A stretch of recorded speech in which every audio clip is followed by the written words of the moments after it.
Bonjour et bienvenue dans ta chaîne préférée Math Shimaore. Je ferai une vidéo spéciale Je vais t'expliquer et te montrer comment faire ta déclaration d'impôt. Donc reste attentif. Mais avant de faire la déclaration d'impôt, j'ai une question à te poser. Est-ce que tu sais comment est calculé le montant de l'impôt sur le revenu? Tu ne t'es peut-être jamais posé la question, mais je te signale que cette question est importante.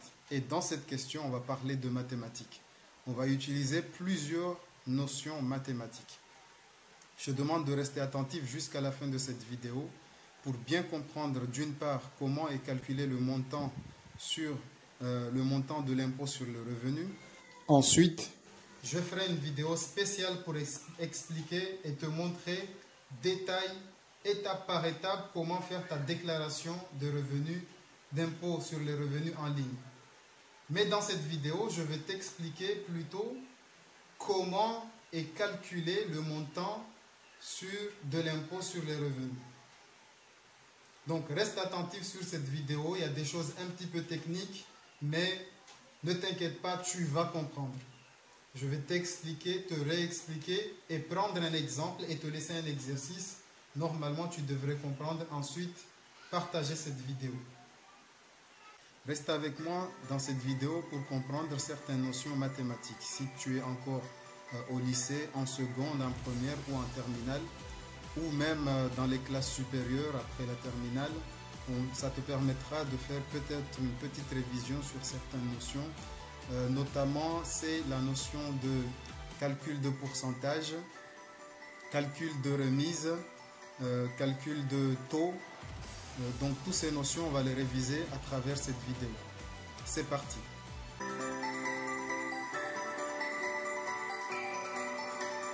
Je suis Abdallah Hachim et j'ai créé cette chaîne Math Shimaore dans le but de rendre accessibles les mathématiques à travers le Shimaore. C'est pour ça que tu trouveras dans ma chaîne YouTube des vidéos en français, mais d'autres en Shimaore. Par exemple, cette vidéo que tu es en train de suivre, de regarder maintenant, là, tu peux trouver sa version mahoraise. Donc, si tu as du mal à comprendre cette version française, je t'invite à cliquer sur le lien en haut à droite pour accéder à la version de cette vidéo en Shimaore. Donc, je disais que l'objectif de cette chaîne est de rendre accessibles les mathématiques à travers le Shimaore. Si tu trouves cette idée intéressante, alors je t'invite à t'abonner sur ma chaîne, ensuite à cliquer sur la cloche pour activer les notifications et ne plus rater aucun de mes vidéos. Ensuite, suite à cela, je t'invite également à partager cette vidéo pour le donner et à partager cette idée à tous les gens que tu connais.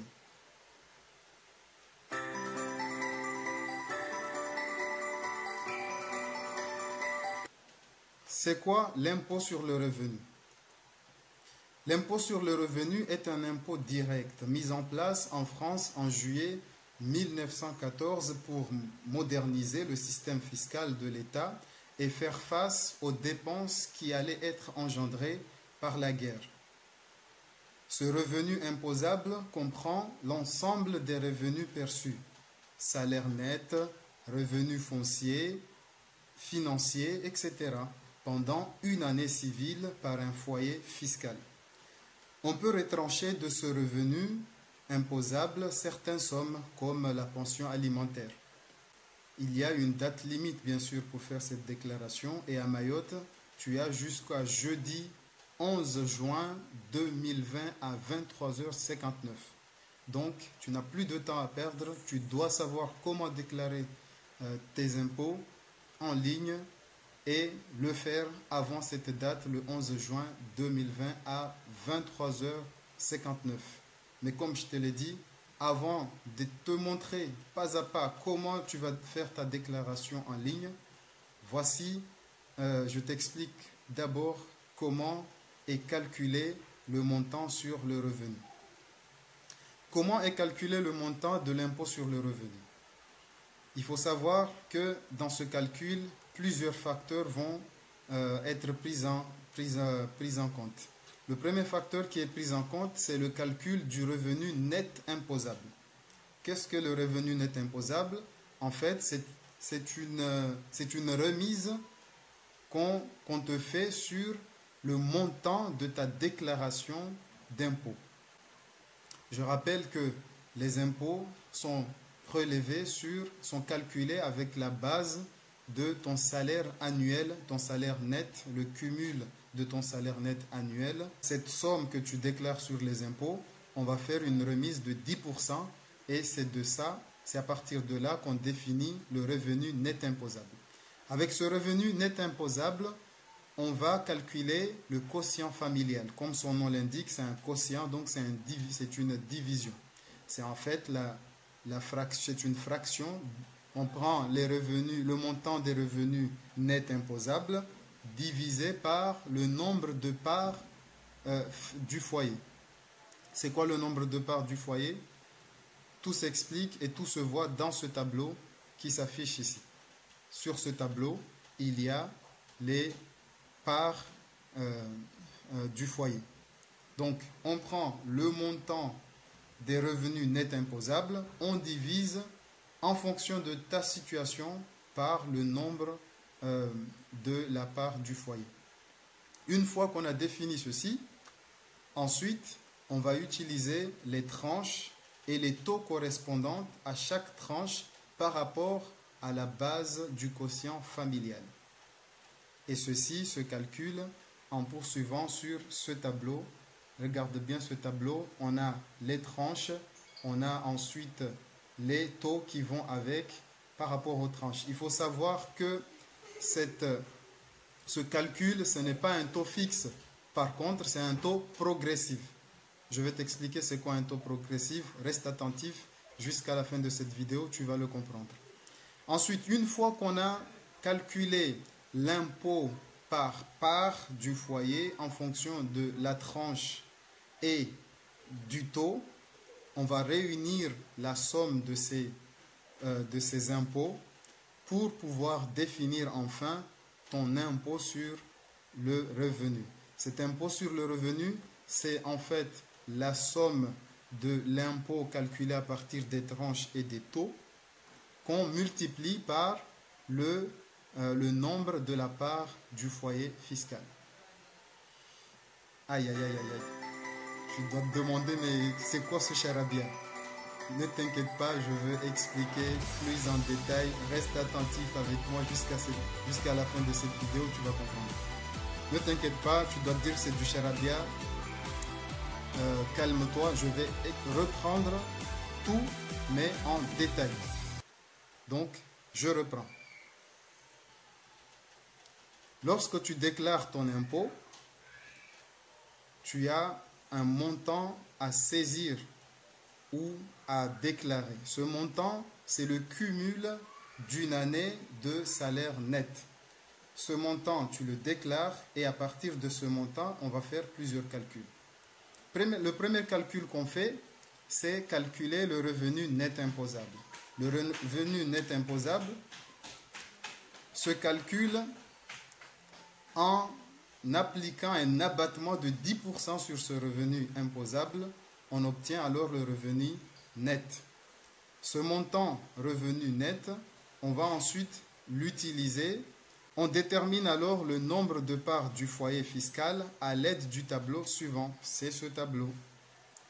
Le nombre de parts dépend de ta situation familiale, si tu es marié ou pacsé, si tu es veuve, si tu es célibataire, divorcé ou séparé ou vivant seul, si tu es célibataire, divorcé ou séparé ou que tu vis en concubinage. Voilà les nombres de parts. Par exemple, si tu es célibataire avec si tu es célibataire avec 0 enfants, le nombre de parts c'est 1. Si tu es en couple avec 3 enfants, le nombre de parts c'est 3. Et on peut faire la remarque ici que quelle que soit la situation, si tu as 4 enfants, le nombre de parts s'arrête à 5. Qu'est-ce qui se passe alors si tu as plus de 4 enfants?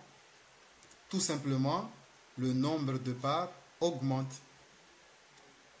Pour chaque enfant supplémentaire, au-delà de 4 enfants, on ajoute une part supplémentaire pour le calcul.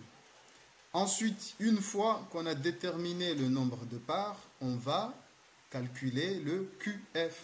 Le quotient familial se base sur le revenu net. Avec le revenu net et après avoir déterminé la part du foyer fiscal, on va pouvoir calculer le QF. Qu'est-ce que c'est que le QF, le quotient familial? Comme son nom l'indique, c'est un quotient.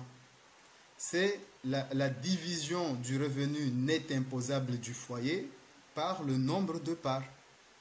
On prend par exemple le revenu net imposable, son montant, et on divise. Si ta situation est célibataire avec un enfant, on divise par 2. On prend par exemple le revenu net imposable et on divise par 3 si par exemple tu es marié ou pacsé avec 2 enfants, par 4 si tu as 3 enfants, par 5 si tu as 4 enfants et par 6 si tu as 5 enfants, ainsi de suite. Tu es peut-être perdu dans les explications, mais... Ne t'inquiète pas, je ferai un exemple pour que tu puisses bien comprendre. Reste attentif quand même jusqu'à la fin des explications. Ça te permettra de bien comprendre l'exemple. Donc, une fois qu'on a déterminé le quotient familial, qu'est-ce qui reste à faire? On calcule alors l'impôt à payer par part du foyer fiscal à partir du quotient familial. Pour cela, l'impôt sur le revenu. Pour le calcul de l'impôt sur le revenu, on établit alors 5 tranches d'imposition. Voici le tableau de ces 5 tranches d'imposition pour 2019. Pour l'impôt sur le revenu 2000 par revenu 2019, si ton quotient familial est un montant qui ne dépasse pas 10 064 €, le taux sur lequel on va se baser pour calculer ton impôt est de 0%. Si ton quotient familial est une valeur comprise entre 10 064 et 27 794, alors le taux du calcul d'impôt est de 14%. Ainsi de suite. Si le QF, quotient familial, est entre 27 000 et 74 000, le taux d'imposition est de 30%.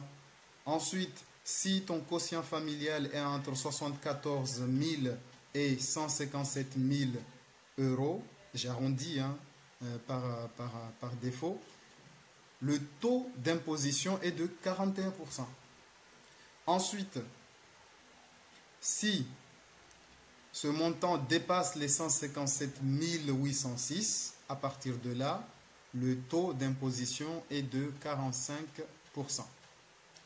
Et comme je te le disais, ce n'est pas un taux fixe ici, mais plutôt un taux progressif sur les différentes tranches du quotient. C'est-à-dire que si ton QF, ton quotient familial, est par exemple dans la deuxième tranche du tableau, c'est-à-dire entre 10 000 et 27 000, on va se référer à cette tranche pour faire le calcul, car avant cela, il y a 0%. Par contre, si ton QF, quotient familial, est par exemple dans la troisième tranche ici, c'est-à-dire entre 27 000 et 74 000, à partir de là, on cumule, on calcule d'abord avec la tranche de 10 000 entre 10 000 et 27 000, puis on calcule avec la tranche de 27 000 et 75 000.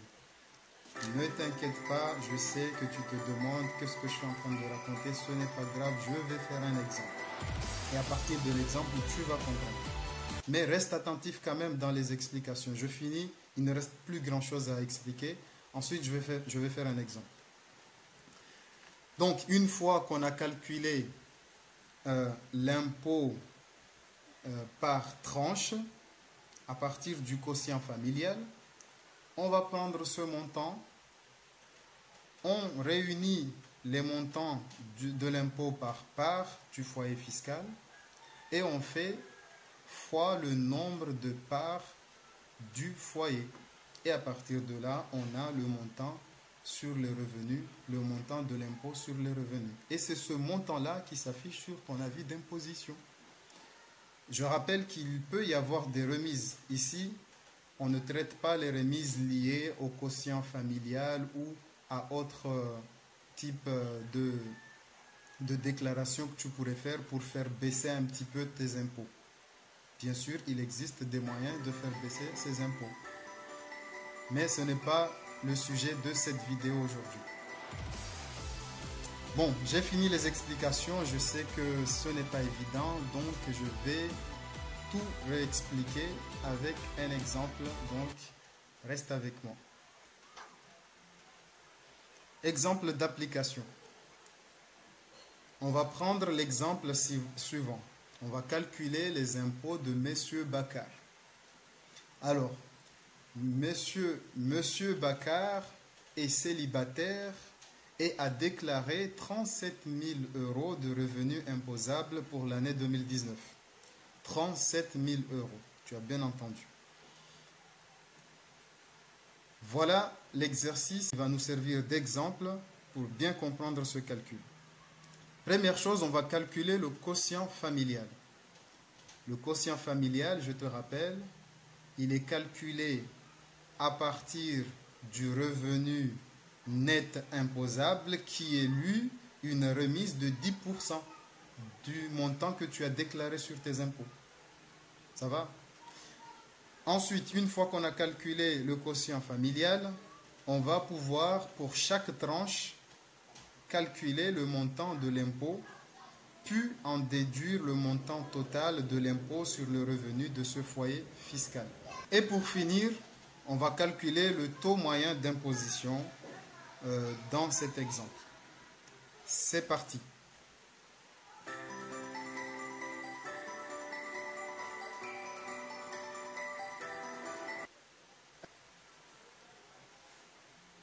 Monsieur Baccar est célibataire et a fait sa déclaration d'impôt et a déclaré 37 000 € et on veut calculer son quotient familial.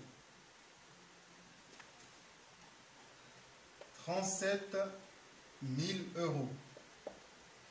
On veut calculer le quotient familial. Ce quotient familial, je rappelle que pour le calculer, comme son nom l'indique, c'est un quotient. Un quotient, c'est une division, c'est une fraction.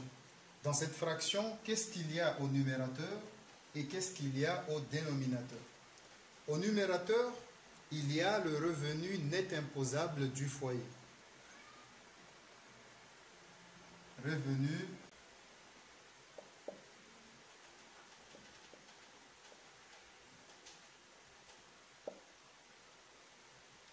Ensuite, au dénominateur de cette fraction, il y a le nombre de parts du foyer.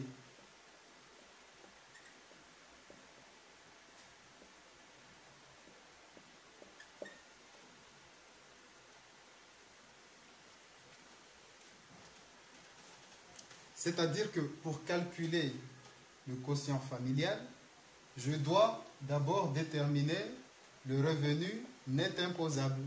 C'est quoi le revenu net imposable? Je l'ai expliqué 2 fois, je me reprends. Le revenu net imposable, c'est un abattement de 10% du revenu imposable que tu as déclaré. C'est-à-dire ici, ce montant que M. Baccar a déclaré, pour avoir le revenu net imposable de ce foyer, on a le montant qu'a déclaré M. Baccar, 37 000 €. Ce montant va subir un abattement de 10%. À partir de là, on aura le nouveau montant. Ici, De ce côté, on a le revenu imposable. Revenu imposable, celui que M. Bakar a déclaré. Pour avoir le revenu net imposable,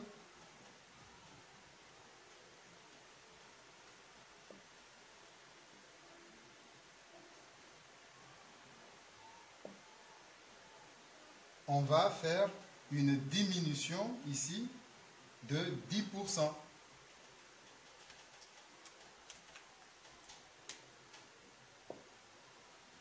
Donc, comment calculer le nouveau montant? Pour cela, on utilise le coefficient directeur. On fait donc 37 000 fois 1 moins 10 sur 100. Je rappelle que 1 moins 10 sur 100, c'est appelé le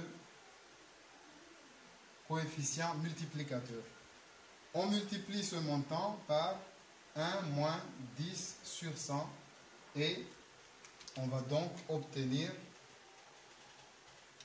le montant de la remise. 1 moins 10%, donc c'est égal à 37 000 fois 1 moins 10%, c'est égal à 0,9.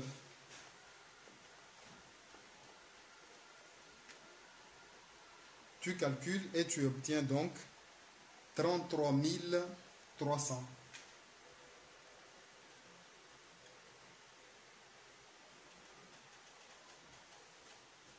Donc le revenu net imposable de M. Bakar est de 33 000 euros.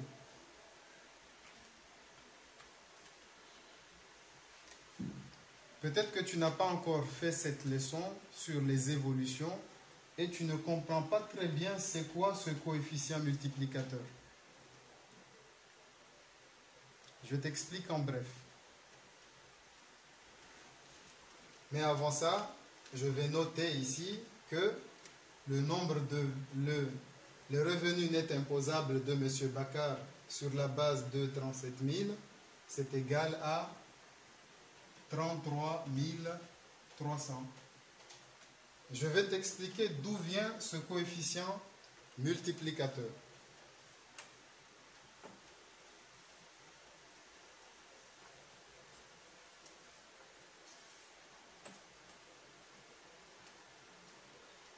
Un abattement, c'est une remise. Une remise sur un pourcentage. C'est-à-dire que j'ai un montant et je fais une remise d'un certain pourcentage. C'est-à-dire que j'enlève de la somme de départ une quantité. D'accord? Cette quantité est représentée par le taux par lequel je fais cet abattement ou cette remise. J'ai 37 000 ici et je dois enlever 10% de cette somme. Comment est-ce que je fais pour enlever 10% de cette somme? 10% d'une somme, il suffit de multiplier par 10 et de diviser par 100. Donc je reprends la même somme, 37 000 fois 10 divisé par 100. Je prends la somme de départ et j'enlève la remise. Ceci va représenter la somme qui diminue de la somme de départ. C'est la remise. Et si tu regardes bien ici, on peut faire une factorisation. En factorisant par 37 000, on revient à ce que j'avais écrit au départ. Mais on peut poursuivre ces calculs avec ça et on retrouvera le même résultat. 37 000 moins 37 000 fois 10 sur 100, c'est égal à 3700. 3700, c'est la remise, c'est la somme qu'on va diminuer de la somme de départ. D'accord? Ce qui est bien évidemment égal à 33 300. Alors, pourquoi j'avais introduit un coefficient multiplicateur? En fait, il s'agit ici de factoriser ce calcul par 37 000. Lorsqu'on factorise, on a donc 37 000, facteur de, ici j'ai 1, moins, j'ai pris le facteur commun qui est 37 000, il reste donc 10 sur 100. Dans tous les cas, tu trouves 33 300.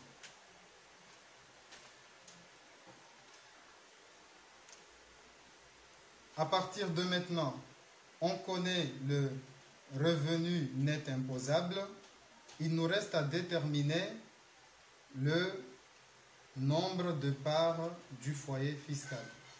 Pour cela, on se sert du tableau. Le tableau est le suivant. Alors, pour la situation de M. Bakar. M. Bakar, on a dit qu'il est célibataire, il n'a pas d'enfant. Quelle est sa part? Un célibataire qui n'a pas d'enfant, d'après le tableau, la part de son foyer fiscal est de 1. On peut le lire en suivant la ligne 4 et la colonne 2 du tableau. On a donc célibataire, divorcé ou séparé ou vivant seul. 0 enfant, donc la part du foyer fiscal, c'est 1. Donc, on divise ce montant par 1.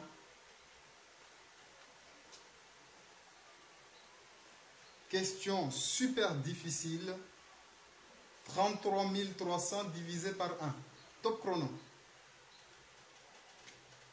Égale 33 1300.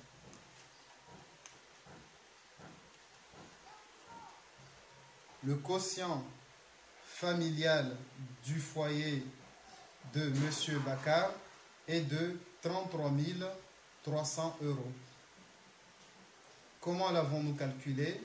On a d'abord déterminé les revenus nets imposables et on a divisé par le nombre de parts en fonction du tableau. On passe maintenant à la question 2 de cet exercice. Il s'agit maintenant de calculer le montant de l'impôt pour chaque tranche. Et c'est là que je vais t'expliquer que ces tranches ne représentent pas des taux fixes, mais des taux progressifs. Donc, reste bien attentif pour bien comprendre que veut dire taux progressif.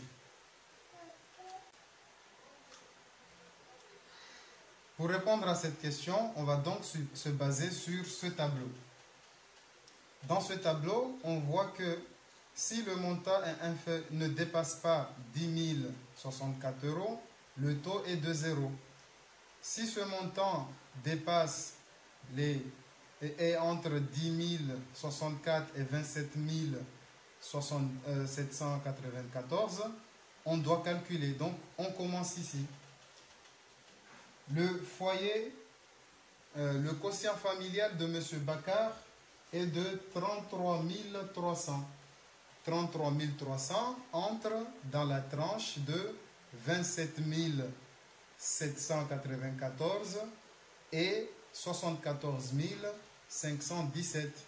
Donc ici, on va calculer d'abord, d'une part, l'impôt de la part sur la première tranche ici, puisque c'est 0%, on peut s'en passer. Par contre, on ne peut pas sauter la part de 10 064, entre 10 064 et 27 794. On va d'abord calculer cette part avant de calculer la part sur le montant ici, puisqu'il entre dans la tranche entre 27 794 et 74 517.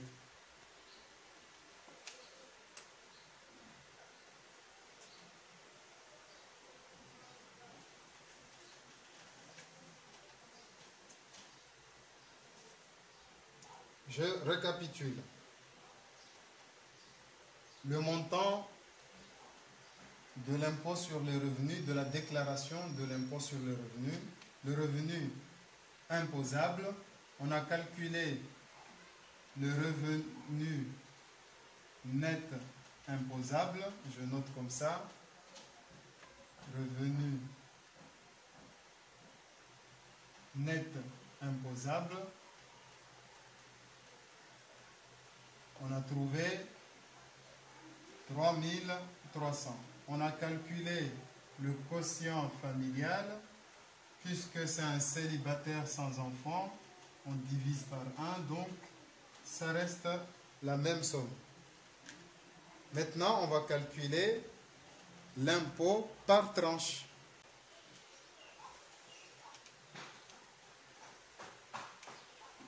On va donc calculer un taux progressif. Un taux progressif, c'est-à-dire on va jusqu'au seuil de ce quotient familial. On s'arrête dans la tranche où ce quotient familial est inclus dans l'intervalle de la tranche définie, mais on calcule aussi tout l'impôt pour les tranches inférieures. Comme le quotient familial est de 33 300, on entre directement dans la troisième tranche. La première tranche étant à taux de 0%, elle ne nous intéresse pas. Par contre, la deuxième tranche qui est de entre 9 690 et 26 764, elle nous intéresse car ce n'est pas un taux zéro, mais c'est un taux d'imposition de 14%. Donc, on calcule d'une part l'impôt sur cette tranche. 33 300 €, c'est le quotient familial. Ce quotient familial dépasse la première tranche qui est une somme qui n'excède pas 10 064 €. Cette somme dépasse aussi la deuxième tranche avec un taux d'imposition de 14% qui est entre 10 064 et 27 794. Par contre, 33 300 € est inclus dans l'intervalle de la troisième tranche, à savoir l'intervalle 27 794 à 74 517. On va donc calculer un taux progressif, c'est-à-dire on calcule le taux pour chaque tranche que le quotient a dépassé. Le quotient a dépassé les 10 064. Son taux est de 0%, son taux d'imposition. Donc, il n'est pas nécessaire de calculer un taux de 0%.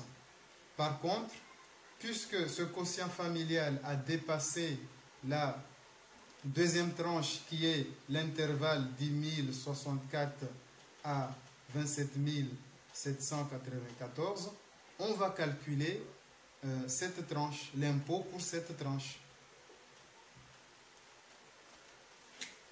Donc, pour la tranche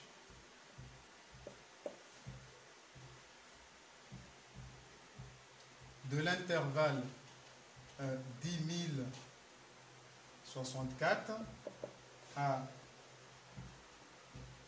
27 794, on calcule l'impôt ici avec un taux de 14% d'après le tableau.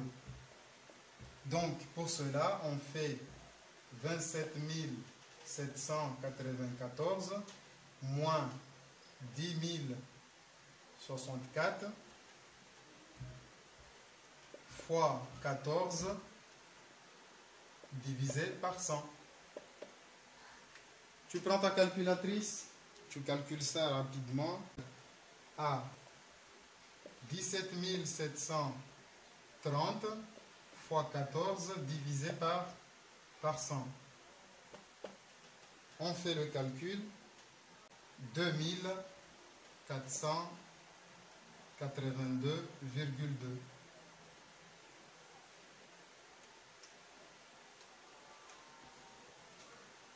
Ensuite, on calcule l'impôt pour la tranche de l'intervalle 27 794 à 74 517. Par contre, dans cette tranche, on ne peut pas dépasser les 33 300 € du quotient familial. Donc, pour la tranche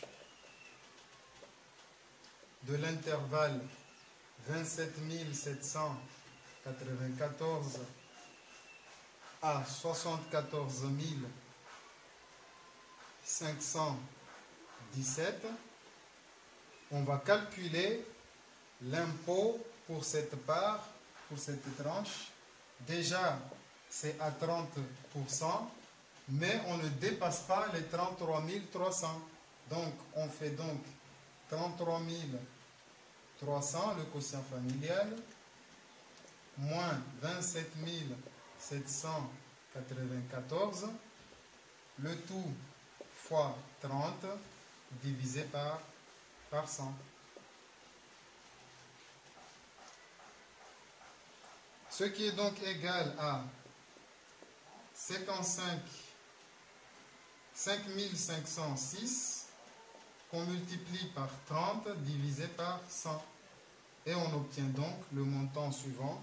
On obtient donc 1651,8.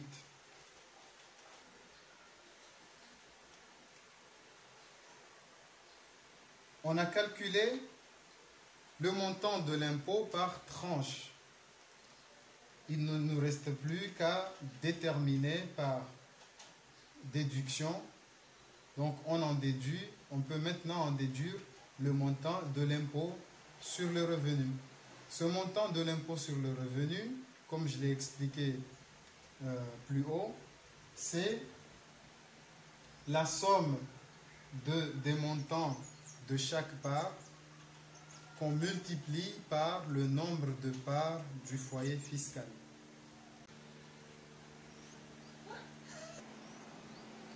On va donc prendre ces deux montants, on fait leur somme, on fait la somme de ces deux montants, puis on multiplie par le nombre de parts.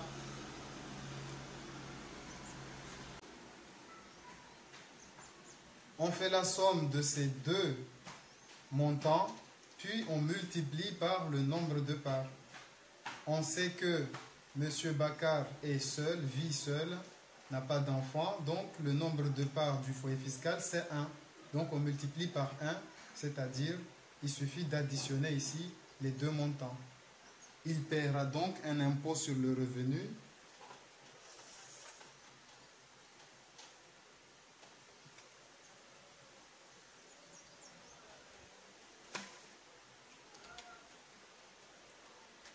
donc son impôt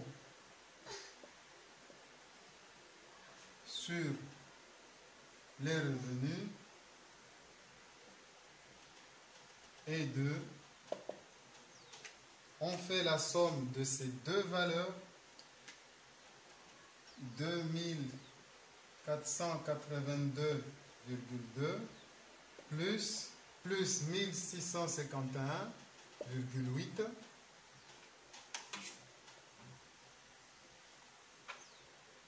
et on multiplie le tout par le nombre de parts. Le nombre de parts de M. Bakar, seul, célibataire, sans enfant, est de 1 fois 1. Donc, égal à 4134 €. Donc, M. Bakar, sous réserve qu'il n'a déclaré aucune somme qui lui permet d'avoir une baisse d'impôt sur les impôts. Il paiera donc un impôt de 4 134 € sur ses revenus imposables. Question suivante, c'est la dernière question. Le taux moyen d'imposition. Le taux moyen d'imposition, c'est simple à calculer. On prend la valeur de l'impôt à payer divisé par le montant de la déclaration d'impôt que M. Bakar a fait et on multiplie par 100. Donc ici, on fait donc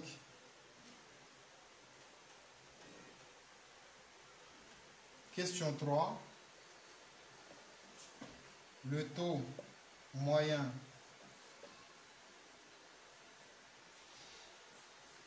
d'imposition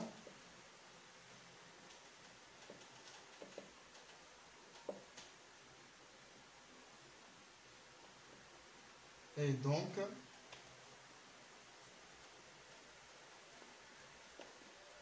d'environ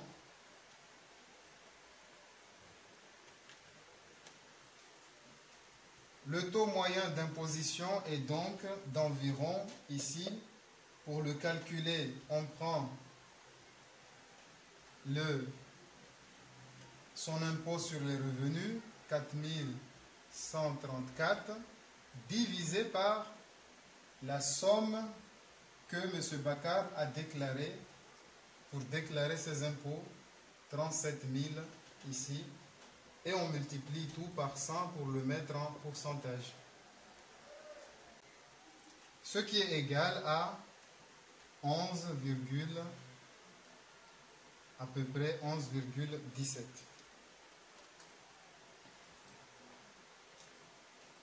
On a fini cet exemple, j'espère que tu as compris. Quelles sont les notions mathématiques que nous avons utilisées ici? Nous avons utilisé le quotient pour calculer le quotient familial, comme son nom l'indique. C'est une fraction. On a déterminé le numérateur et le dénominateur de cette fraction. Quelle est l'autre notion qu'on a vue ici? Le calcul de pourcentage. Par exemple, ici, on a déjà un calcul de pourcentage. On a vu aussi le calcul d'évolution. On a un montant et il évolue, soit c'est une baisse, soit c'est une augmentation. Ici, en l'occurrence, on a calculé une baisse pour déterminer le revenu net imposable. On a calculé une remise de 10%. J'espère que cet exercice t'a aidé, t'a permis de réviser ces notions et que tu as compris enfin comment est calculé le montant de tes revenus et que cette question ne sera plus un tabou pour toi. Une fois que tu déclares tes impôts, tu es capable maintenant de vérifier si le montant correspond à peu près. Bien sûr, ici, il y a plusieurs éventualités qu'on n'a pas pris en compte ici, mais on a pris l'essentiel. Tu es donc capable de vérifier si tu as subi une arnaque des impôts ou pas. À toi de jouer sur l'exercice suivant. On a fini cet exemple et j'espère que tu as compris. D'accord? Mais si tu n'as pas compris, voilà, je te laisse un exercice du même type que l'exemple que nous venons de faire ensemble. Je te demande de faire cet exemple, de m'envoyer soit par mail, soit de me le laisser en commentaire de cette vidéo, soit par Messenger, soit par Instagram. Matt Shimaore existe dans tous les réseaux sociaux, donc il suffit. Donc je te laisse cet exercice. Je te demande de le faire, de m'envoyer. Si il y a un grand nombre de personnes qui essayent de faire cet exercice, je publierai une correction. Mais j'attends ta réaction et la réaction des gens avec qui tu vas partager cette vidéo. Voici donc l'exemple. Il s'agit ici de calculer les impôts de Monsieur et Madame Tsingiziou. Monsieur et Madame Tsingiziou sont mariés. Ils ont 2 enfants à charge. Ils ont déclaré 45 000 € de revenus imposables pour l'année 2019. Les questions sont les mêmes que tout à l'heure. 1. Calculer le quotient familial. 2. Pour chaque tranche, calculer le montant de l'impôt. En déduire le montant total de l'impôt sur le revenu de ce foyer fiscal. Et pour finir, question 3, calculer le taux moyen d'imposition. Maintenant, c'est à toi de jouer. J'attends ta réaction, j'attends ta copie, j'attends la copie des personnes à qui tu vas partager cette vidéo avant de publier une correction. Donc, à toi de voir si tu veux absolument avoir la correction de cet exercice. Tu sais ce qu'il te reste à faire. Tu le fais, tu le partages et tu leur dis bien de bien faire cet exercice et de me l'envoyer par mail, pourquoi pas. Pour ceux qui veulent aller plus loin, voici un autre exercice qui permet de faire plus de réflexion. Les impôts de Madame Adidja.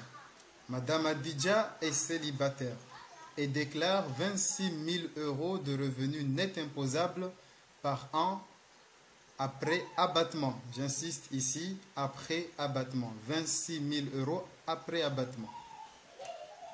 Je t'ai déjà expliqué c'est quoi l'abattement. Si tu as oublié, remonte un petit peu la vidéo pour regarder avant de poursuivre. Exercice. Une éventuelle augmentation de salaire lui ferait déclarer 30 000 € au lieu de 26 000 €. La question est la suivante. Est-il intéressant pour Madame Adidja de changer de situation? Est-il intéressant d'accepter cette augmentation de salaire par rapport au paiement des impôts ou autant pour elle qu'elle reste dans la même position et ne déclarer que 26 000 €? À toi de jouer cet exercice et pour les plus doués. Donc, montre-moi que tu en fais partie.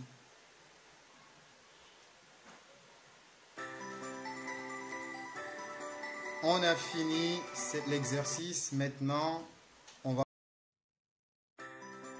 Tu aimes cette vidéo et tu partages avec tout le monde.